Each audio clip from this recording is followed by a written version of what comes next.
Hello, my name's Tim Quigley, Valve Reliability Specialist with Novaspect. Welcome to Tools in Your Toolbox. Extreme temperatures can lead to intermittent issues and ultimately the failure of your device.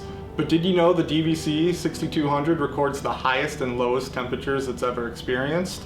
Simply navigate to Service Tools, select Variables, and then scroll to the bottom and choose Run Time Extremes. This will show you the highest and lowest temperatures your DVC has experienced and let you identify if you've possibly burnt up your device or frozen it.